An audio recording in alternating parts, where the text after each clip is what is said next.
Realmente no muy lejos del santuario del Santísimo Sacramento en Huntsville, Alabama, y él es un sacerdote benedictino de la Abadía de San Bernardo en Coleman, Alabama, en donde dirige ahí el coro monástico de canto gregoriano. Así que por favor, demos la bienvenida al padre Joel Martin, OSB.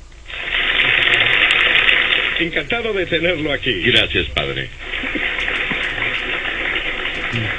Entonces, no es un viaje muy largo desde Coleman hasta aquí, ¿no es así? Efectivamente, le salí bastante económico a EWTN. Estamos contentos de tenerlo aquí con nosotros y que sea económico. No quiere decir que no sea bueno, porque tenemos un tópico maravilloso. Hemos pasado por varias modas en la historia de la música en los últimos 40 años. Desde una música muy simple, inclusive algunas veces música sacramental, a la música bíblica en inglés. Y algunas veces música que parece que fuera modelada en musicales de teatro en vez de la adoración. Alguna música se enfoca en lo grande que somos y no en lo grande que es Dios. Y esa música dice, somos la luz del mundo, somos la ciudad de Dios, estamos haciendo esto. Y Dios, espero que estés mirando y poniendo atención de cuán buenos somos y qué suerte tienes tú de tenernos. Eso no es el canto gregoriano. Cuéntenos un poco sobre eso, sobre sus orígenes y sus cualidades. Seguro. El origen del canto gregoriano, padre Mitch, se ha perdido realmente en el tiempo, y eso le puede decir algo acerca de cuán antiguo es y de qué tiempo tiene. Algunos musicólogos, ningún musicólogo lo sabe con seguridad, pero algunos musicólogos dicen que es anterior a nuestro Señor, a su vida sobre la tierra. Dicen que el canto gregoriano tiene sus antecedentes allá por el tiempo, cuando los judíos adoraban en el templo y en las sinagogas después de su regreso de Babilonia. Y que esas tradiciones musicales han sido transmitidas a nosotros, recogidas por los cristianos, por supuesto. Ellos fueron en su mayoría judíos desde el mismo comienzo, y ellos adoraban a Dios, ellos adoraban en el templo y en las sinagogas, y tomaron esa tradición con ellos a la práctica cristiana. Y entonces, a través de los años, esas melodías, esos tonos, fueron convertidos en lo que conocemos ahora como cantos gregorianos. ¿Hay alguna prueba de eso? No, pero tiene sentido. Yo escuché decir lo mismo a un rabino que dijo, ¿quieren entender los antiguos cantos hebreos? Entonces escuchen un canto gregoriano. Correcto. De hecho, conozco historias de rabinos que van a iglesias católicas para escuchar cantos que puedan usar y dicen, nosotros cantamos lo mismo el viernes por la noche. Entonces es muy bien conocido para ellos, ¿no? Sí. Y entonces, sus raíces son bastante antiguas, pero los antiguos hebreos no tenían un sistema para escribir las notas musicales. Pero esto es algo que ellos desarrollaron en primer lugar, para el canto gregoriano, ¿no es así?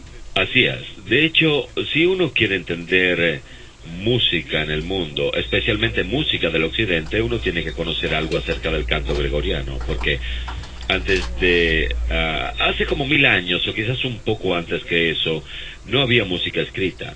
Lo que conocemos ahora es música escrita en una partitura, la cual la podemos leer y ser muy precisos cuando se canta, pero eso no existía. La música era estrictamente una tradición oral. Y los monjes y los cristianos de ese tiempo simplemente aprendían esas melodías tal como nosotros aprendemos, por ejemplo, la canción. Quizás nadie ha visto la partitura de Feliz Cumpleaños, pero simplemente la hemos memorizado y la cantamos. Y por supuesto, actualmente tenemos una escuela en San Bernardo, tenemos una escuela primaria y una escuela secundaria, y oigo a estudiantes que han escuchado quizás una docena de veces algunas canciones en la radio y pueden repetir cada palabra y cada nota musical. Esa fue la forma en que estos cantos fueron transmitidos a nosotros. Pero finalmente ellos aprendieron a escribirla y eso nos ayuda bastante porque podemos tener copia de esas canciones. Ahora bien, se llama canto gregoriano, pero hay muchas personas que han estado involucradas en el desarrollo de estos cantos y ahora se les conoce como canto gregoriano. Pero ¿quién fue Gregorio cuyo nombre se le puso a esos cantos? Fue Gregorio Magno, y Gregorio Magno vivió, si bien recuerdo, cerca del año 540 y murió por el año 610. Y fue un tremendo músico. Al menos la tradición dice que así fue, pues no estamos seguros exactamente sobre qué clase de experiencia tenía Gregorio. Pero él se le ha acreditado el haber codificado, de haber unido el canto, el llamado canto gregoriano, la tradición de cantos que existían en aquel tiempo. Él escribió sobre eso, que hizo lo que pudo para tener al menos cierta clase de indicación acerca de este tipo de música que estaba siendo transmitida de generación en generación, la cual ya era antigua en aquel tiempo, y también quería asegurarse de que la iglesia lo usase como un tesoro para la adoración. Ahora bien, él mismo estuvo íntimamente involucrado en su propio orden, los benedictinos. Lo estuvo, y aunque a uno no nos gusta afirmar que él era un benedictino, eso no es seguro. San Benito vivió entre los años 480 y 547, por lo tanto, cerca de esos años. Entonces San Gregorio debe haber tenido aproximadamente 7 años cuando murió San Benito. Gregorio era un monje, de hecho, y no sabemos con certeza a qué orden pertenecía San Gregorio, pero él ciertamente conocía sobre San Benito, pues muchos lo conocían en Roma en ese tiempo. Pero él conocía esa tradición monástica, y por supuesto de ahí es de donde ha provenido una gran cantidad de la tradición de cantos a nosotros por medio de la vida monástica. Y una de las grandes cosas acerca del Papa Gregorio Magno es que tenía una mente brillante, era un gran organizador y provenía de la nobleza y quiso permanecer en la vida monástica, pero fue llamado al papado. Ese era un tiempo de gran caos, y parte de su genio en vida quedó demostrado cuando fue capaz de codificar la música, cuando todo a su alrededor era un caos debido a las invasiones de los lombardos y de otras tribus bárbaras, y él trató de preservar todo esto en vez de preservar oro y plata. Él quería estar seguro de preservar todo este tesoro de la iglesia hasta el presente día. Eso es muy cierto. Esta es una acción muy bella y quizás muy instructiva para nosotros en nuestro tiempo, pues de lo contrario todo eso hubiese colapsado si es que no se le preservaba. Y de hecho tenemos un nuevo Gregorio Magno, podríamos decir así, en el Papa Benedicto XVI, quien ha sido un gran defensor de la tradición de los cantos y anima a todos los católicos del mundo para que aprovechen esa oportunidad. Ahora bien, los cantos gregorianos tienen aspectos diferentes. Por ejemplo, hay cantos, pero también hay himnos y secuencias. ¿Cuáles son algunas de las diferencias entre el himno en esta tradición y el canto? ¿Por qué tienen esas diferencias y cómo las reconocen? En realidad hay todo tipo de diferencias. El canto en su forma más pura es una forma para que los cristianos canten del libro de himnos de la iglesia, el cual contiene los salmos. Entonces, la tradición de cantos gregorianos nos da un tomo de salmos para usar, de modo que esos himnos puedan ser cantados tal como están supuestos a ser cantados. Por supuesto que los judíos no van por ahí recitando los salmos, ellos los cantan. A propósito, inclusive la palabra para los salmos, las alabanzas y también para la interpretación de la música. Vemos muchas veces este lenguaje en hebreo. Vemos la palabra Mizmor, significa interpretar el lenguaje. Entonces, esto es parte de por qué debe ser cantado. Efectivamente, y por supuesto, en la tradición hebrea, la noción de tener oraciones sin cantar esas oraciones es realmente desconocida, en especial las escrituras. Son demasiado sagradas como para simplemente ponerse de pie y hablar. Ellas deben ser cantadas. La palabra hebrea, cantilación, es el término que generalmente escucha uno para el canto de esas escrituras, y vemos esta palabra en todas las sinagogas, en los templos de hoy en día.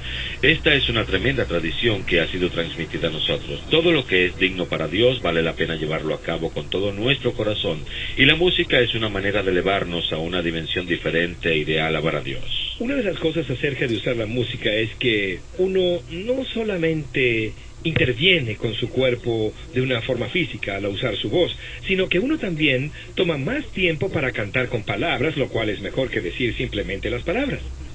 Eso es cierto.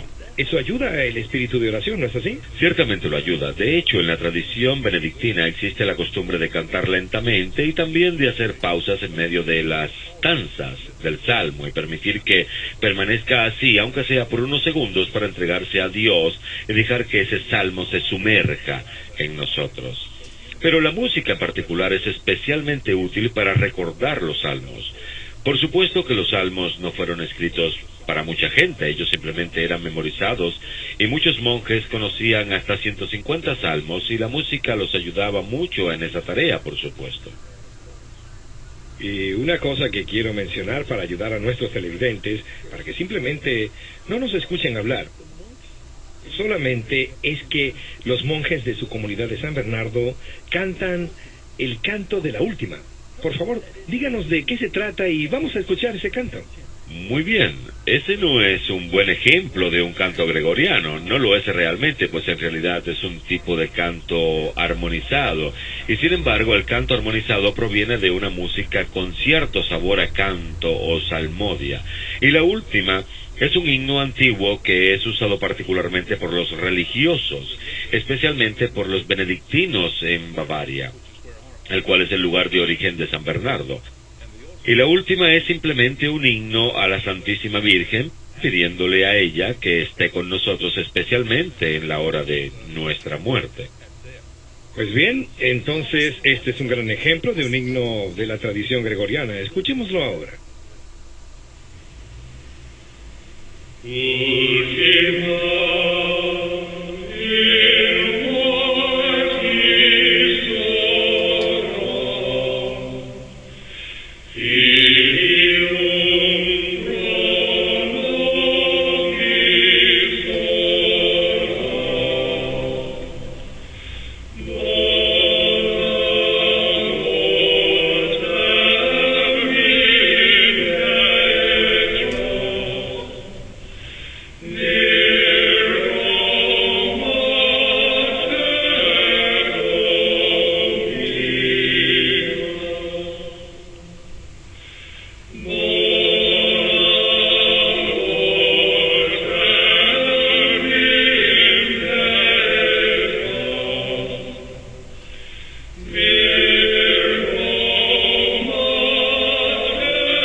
Muy bien, usted dijo que este es un himno en vez de un canto. El canto es hablar de amor y cantar de amor, las palabras de un salmo, que no riman entre ellas necesariamente. Correcto. Y no están acompasadas, lo cual es parte del genio de los salmos, porque la rima y el compás no se traducen de una lengua a otra, pero son cierta clase de imagen una de la otra. Entonces todavía podemos cantar eso. En los cantos gregorianos, y también tenemos himnos que provienen de esta tradición latina, pero usted dice que generalmente estos no están armonizados en el canto gregoriano. ¿Por qué no? Bueno, es la forma más pura de música. Puede ser complicado o puede ser muy simple, pero en todo caso es una forma pura. O sea, es una canción al unísono. Cada voz canta la misma nota. Al menos eso es lo que se escucha. Ellos cantan la misma nota. Esa es la idea. Correcto, correcto. Entonces es algo unificador, pues une a la gente. Padre, anteriormente estuvimos hablando sobre la noción de la humildad del canto, y muchos monjes han hablado al respecto en el pasado, y eso es muy simple. Todo el mundo se une en esta alabanza a Dios con la misma nota, nadie se queda fuera, no hay primadonas. El canto no se circunscribe a eso, sino que es simplemente la entrega de uno mismo y del grupo de personas a Dios por medio del canto. Es una bella ofrenda. Esto lo vemos distinto, digamos, a la polifonía del período del Renacimiento, en donde había el ideal del antiguo drama griego, de tener voces diferentes y armonía muy complicadas, bellamente hechas, pero no es lo mismo que el canto gregoriano, y por lo tanto no tiene esa misma, usted me entiende, humildad, dijo usted, tiende más a la virtuosidad. El otro aspecto es que el canto gregoriano tiene sus altas y sus bajas en la historia. Ha estado fuera de la popularidad en cierta manera en la iglesia en los últimos años. Háblenos un poco sobre esa historia. Así es, ha estado un poco en decadencia. Sin embargo, en los monasterios, bueno, no tanto como eso, sino que los monasterios tienden a aferrarse a la tradición y ven eso como una gran herencia. Por lo tanto, muchos monasterios, cuando parece que cierta parte de la iglesia olvida algunas de las tradiciones, a ellos les encanta aferrarse a eso. Y lo nuevo no es necesariamente algo positivo, algunas veces lo es, pero muchas veces no lo es. Y ciertamente lo antiguo no es visto a veces como algo bueno en la vida monástica. Entonces ellos se han aferrado a eso. Pero en las parroquias, en la vida general de los católicos, muchas veces el uso de los cantos gregorianos ha dejado de practicarse.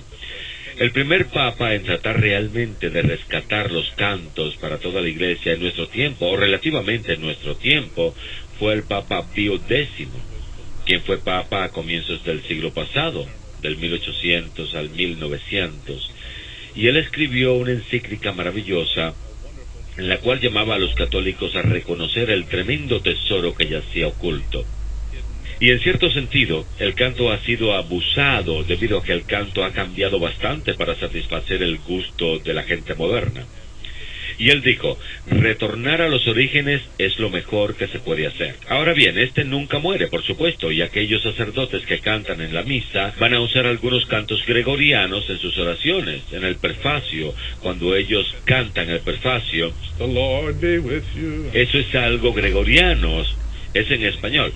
Cada domingo la mayoría de la gente experimenta un poco del canto, inclusive hoy en día en una parroquia católica. Voy a cantar algo como ejemplo. Aquí hay una. Kyrie eleison. O Lord have mercy. más tarde en la misa. Aleluya, aleluya, aleluya. Eso es un canto gregoriano. Es un canto gregoriano, y luego el final de la oración eucarística, alguien canta. Amén. Muy simple, cualquiera puede hacerlo, y uno ni siquiera piensa que está cantando un canto gregoriano. Pero al menos esos pequeños vestigios, según la magnífica tradición, quedan hasta el día de hoy. La gente entra en contacto con ellos, pero eso no es más que una pequeña muestra del baúl del tesoro que tenemos nosotros los católicos, o parte de nuestra herencia, y eso es completamente nuestro. No ha sido creado en una cantina o en lugar de diversión nocturno. No es un compositor que viene directamente de la iglesia. Es correcto, y es con el propósito de alabar a Dios. No hay nada malo con tomar prestado algo de los maravillosos compositores como Mozart, Beethoven y así por el estilo. Ellos han escrito cosas populares y algunas se usan para alabar a Dios, inclusive en la ópera. Pero no hay nada malo como el canto y la belleza del canto gregoriano, y como hemos dicho, es nuestro. Y podemos ir tan lejos como para decir que es inspirado por Dios. Y ciertamente nos ha tocado. Hemos sido tocados por Dios de esa manera, al haber heredado todo esto por medio de nuestra tradición, de los hebreos. Yo recuerdo una cita de Mozart que dijo que no hay música tan sublime como cuando exaltamos a Dios por medio de los signos que cantamos el día sábado de gloria. Eso es correcto. Para prepararnos para la celebración de la Pascua de Resurrección antes de comenzar las lecturas. Y él es uno de los más grandes, o quizás el compositor más grande en la historia occidental. Y él apreciaba los cantos latinos y los consideraba como una gran combinación. Y la música está supuesta a ir unida a las palabras. ¿Hay alguna conexión entre la música y las palabras? Efectivamente. De hecho, los papas a través de los siglos nos han señalado a nosotros, especialmente el Papa Juan Pablo II nos recordaba que la música era la forma de arte más importante que tenemos en la Iglesia. Esa es una gran afirmación la que hizo, y se explicó a sí mismo diciendo: une la belleza de la voz humana que se eleva a sí misma en canciones a una dimensión diferente, y también la palabra de Dios, y las une a las dos. Eso es lo que hace el canto, le pone música a la palabra y se la presenta a Dios. Eso es insuperable. El Papa Juan Pablo el Grande tiene una cita maravillosa que dice: entre las expresiones musicales que mejor corresponden a las cualidades requeridas por la noción de la música sacra, especialmente la música litúrgica, el canto gregoriano tiene un lugar especial. Esto se hace eco a las palabras vertidas por el Papa Paulo VI en 1974, y usted ha mencionado también al Papa Pío X. Usted ha mostrado preocupación, y no porque usted sea monje, pero ha habido esfuerzos muy serios en Francia, en particular para recuperar el uso de los cantos. ¿Cuál es el nombre del monasterio que es famoso por sus esfuerzos en recuperar el uso de los cantos? Es la abadía de Solesmes, la cual cayó en desuso en el tiempo de Napoleón. Durante la Revolución Francesa. Durante la Revolución Francesa, durante Napoleón, y fue cerrado por espacio de 40 años. Esta fue la clausura más reciente. Y luego en el año 1833, creo que fue en esta fecha, un sacerdote diocesano, Prosper Guéranger, dio la forma de restablecer la vida benedictina en esa pequeña pradera. Era un antiguo monasterio, pero se encontraba en una pradera. Como he dicho, se encontraba en desuso, y este sacerdote restableció la vida benedictina. Y como parte de ese restablecimiento, él decidió resucitar, por así decirlo, traer nuevamente la verdadera vida, la tradición del canto gregoriano. Entonces los eruditos empezaron a trabajar en esa abadía, y esto llegó a todas partes del mundo. Nosotros cantamos cantos gregorianos hoy en día debido a lo que sucedió en esa pequeña ciudad en Francia. Muy bien. Usted dice que cayó en desuso. Usted es muy amable en este sentido.